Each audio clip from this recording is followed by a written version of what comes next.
Back in the late 90s, wealth was literally a shout.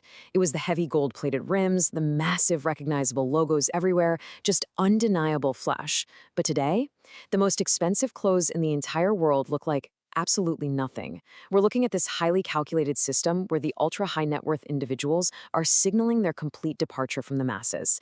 In this explainer, we're going to reverse engineer exactly why the world's richest people stopped screaming their wealth and started whispering it. Okay, just imagine you're at this super private dinner in Milan. Seated across from you is a woman wearing a plain cream turtleneck. There is no Gucci belt, no Louis Vuitton monogram to be seen anywhere. Her bag? It's just a matte, unbranded tote in dark navy. No cinematic grain, nothing flashy. But that plain tote, it's actually a Loro Piana. And it costs $38,000. And the cashmere on her back? Brunello Cucinelli. Her watch is this slim, dial-less A Lang and Zoni that honestly most people would just mistake for a cheap minimalist piece. Combined, she is wearing approximately 120,000 euros. Just let that number sit there for a second. And the crazy thing, absolutely nobody in that room knew, except the people who were supposed to know. And that, right there, is the entire point. Welcome to quiet luxury. It's the most expensive thing you've literally never heard of. It's basically the ultimate flex, using absolute invisibility as the highest possible status symbol. So Mechanic 1, asymmetric information and social filtering. Because to truly understand why the ultra-rich abandoned those massive logos, we have to look at what a logo was actually designed to do in the first place. Let's break down the underlying mechanics here. All the way back in 1899, the sociologist Thorstein Veblen coined this brilliant term, conspicuous consumption. The whole concept is that you display wealth not because you need to, but to communicate social dominance. Think of it kind of like a peacock's tail, right? The peacock doesn't grow this massive, colorful tail because it's aerodynamically useful for flying. No way. It grows it because it's highly expensive to maintain. That burden, that's the signal. And for decades, the luxury logo was that exact same peacock tail. It told everyone, hey, I can afford this. But then, well, the system broke. The system suffered from what we call signal inflation. I mean, by 2015, between the dupe economy, massive brand extensions, and the booming secondhand market, you could easily buy a near-identical monogram tote for like $80 down on Canal Street. Most people literally couldn't even tell the difference anymore. Basically, the peacock tail got cheaped. And let me tell you, nothing kills a status symbol faster than accessibility. $43 billion. That was the value of the global luxury resale market in 2023.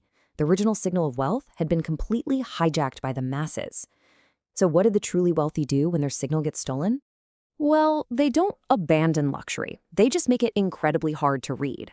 This is asymmetric information. It's an economic concept where one party has far more knowledge than another. You see, a loud logo is basically a low-resolution signal meant for the general public. But invisible luxury?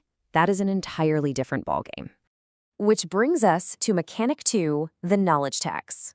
We're talking about a major shift here, moving from public broadcasting to encrypted, high-frequency signals. Economists actually call this costly signaling theory. Basically, a signal is most credible when it is extremely expensive to fake. But here is the really elegant trap that quiet luxury sets. It's expensive not just in money, but in knowledge. That's the new tax of admission. It's having the cultural fluency to even know that this hidden club exists in the first place. Think about it. To 95% of the people walking down the street, a €200 fast fashion blazer and a €12,000 Cifanelli bespoke suit both just look like, well, just a plain blue blazer. But if you walk into a boardroom in the City of London, the other 5%, they clock it immediately. They see the lapel roll, the chest suppression, the specific V-stitch. A $5,000 cashmere coat with absolutely no tag is essentially a high-resolution encrypted message. It acts as the ultimate social filter. You've just told every single person who matters exactly where you belong without even saying a single word. Moving right along to Mechanic 3, the business logic of restraint. Because, guys, this isn't just about psychology and aesthetics. There are hard, undeniable financial implications here, too. We are currently seeing a massive industry shift away from brand equity, which, let's be honest, is mostly hollow marketing, and moving towards what we call material alpha. So loud fashion brands rely heavily on the Veblen effect. That's where demand increases simply because the price is high and the logo gives you social prestige. They might spend 70% of their budget on marketing and maybe 10% on actual materials. But quiet luxury brands, they operate on a totally different financial mechanic. They might spend 60% on materials. Instead of hype, they rely on structural scarcity. They actually control the source, the finest 1% of Mongolian cashmere. Quiet brands build this incredible tactile barrier. Because look, you can copy a flashy logo overnight in a factory somewhere, but you absolutely cannot copy a 100-year-old supply chain or a singular generational leather tannery. It's just not possible. And you know what? The market absolutely loves this. I mean, Cucinelli trades at around a 60x multiple, which is practically comparable to massive tech monopolies. Hermes is sitting at 50x. Meanwhile, the broader, louder luxury conglomerates, they sit way down around 22x. So the absolutely crucial point here is that the financial market pays a massive premium for quiet. And why is that? Because top-tier fashion houses know for a fact that ubiquity is basically a slow poison. There's this famous internal logic in the industry. The day your luxury bag appears on a reality TV show, you have lost your core insider client forever. When a brand becomes a meme, the truly wealthy just quietly pack up and move to quieter pastures. All right, mechanic 4, privacy as a hedge and identity shift. This actually brings us to a much darker, incredibly fascinating logic involving surveillance capitalism and the deep, deep psychological divide between new and old money. Visible wealth has genuinely become a severe modern liability.